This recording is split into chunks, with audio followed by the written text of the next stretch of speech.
first we need to understand a little bit about how light works. When light travels from the sun, it moves up and down like a wave, similar to the waves you see on the ocean. Some waves are close together and others are further apart. The distance between each bump in a wave is called the wavelength, and when all the different wavelengths travel together, light appears white to our eyes. But if you break up sunlight so that the waves are separated, you will see individual colors. In fact, every color has its own unique wavelength. Bluish colors have a short wavelength and move up and down more often than a color like red, which has a longer wavelength.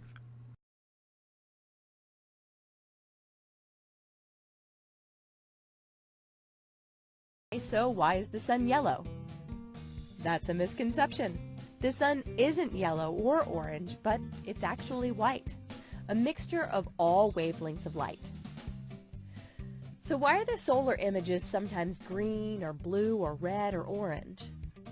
It's hard for many people, even scientists, to admit that the sun is not yellow or orange, but actually white.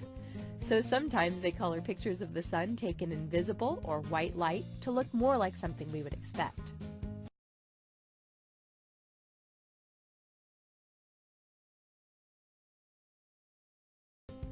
When this sunlight hits an apple, the apple absorbs light with all the wavelengths except red. And this red light is reflected back, which makes the apple look red.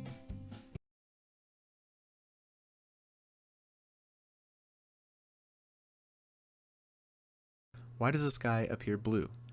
Well, it also has to do with the way these waves interact with the atmosphere. If there were nothing between the sun and our eyes, the sun would look like a white circle in a black sky. But the atmosphere gets in the way and changes the way the light behaves.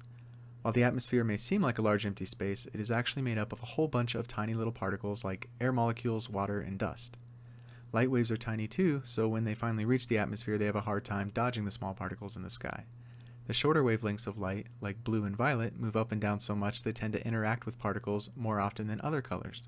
These colors get bounced around so much they spread out through the atmosphere and fill the sky. Even though purple light is also scattered out across the sky, our eyes are more sensitive to the blue light, and so the sky appears more of a bluish color. Red, yellow, and green colored light waves bounce around too, but not as much, and more of this light passes through. When these colors are mixed together, they appear yellowish white, which is why the sun looks somewhat yellow to our eyes. So now you know when you look at a blue sky, you are actually looking at a portion of sunlight that has been broken up and scattered by billions of tiny particles.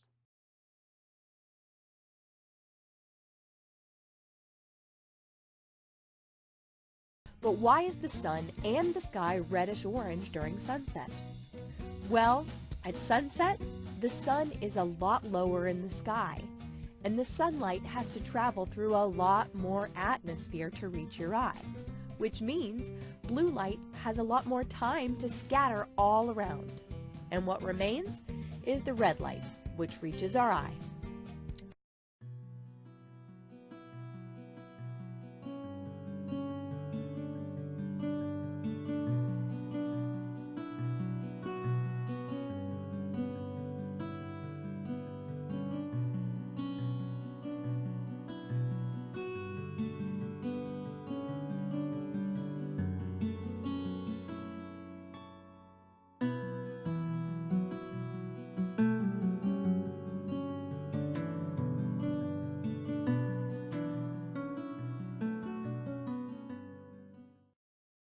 Why are clouds white?